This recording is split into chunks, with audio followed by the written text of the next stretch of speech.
guys standing on the sideline. Well, two of them are decoys, and one of them's giving the right sign. So the quarterback's looking over there, and he's punching in. He's only looking at one, but if you look at them, they're going like this, and they got all kinds of stuff. And so you don't know what the play is, but they're sending it in. In baseball, I think everyone that's been to a baseball game looks down the third base coaching box, which I did for almost all 41 years of coaching. And I gave signs down there. So I would be going here like this, and people say, well, what's he doing? Well, in baseball, and you'd have to have played this game, getting the sign. It's okay to steal. Okay, you can steal bases.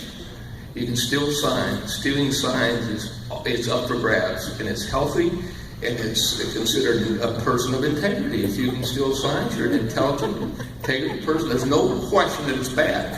Now, if you do it with binoculars over the center field fence, that's a no-no. So for me, and I'm retired now, I go and watch games. I went and watched a high school game over at Bryan High School 2 nights ago.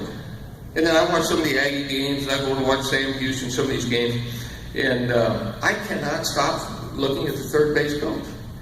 And I'm retired. I have no business. There's no reason for me to try to get their signs and steal their signs. But I do it out of instincts. And in truth, 41 years of coaching and 18 years of playing some of it professionally and some of it amateurly, that was always the thing, to try to get signs. In truth, I don't know how many thousands of games that is. Probably the results and the outcome of the ball game were maybe reflected in 5 victories out of all those thousands and thousands of games. And if you got them, it was kind of a victory anyway, even though it didn't do any good.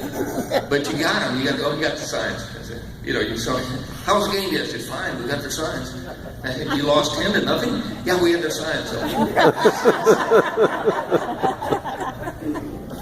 Here's how some of my sign system was similar to this. I think with most coaches. I'm going to test you this morning because they want me to wake you up and get you going and make this thing a lot of fun. And I don't want to embarrass you, but you can get embarrassed. So you better pay attention because I'll point you out if I sense you don't get the signs. And when I was at A&M, if they didn't get them, they had to run the airport and back the next day before practice.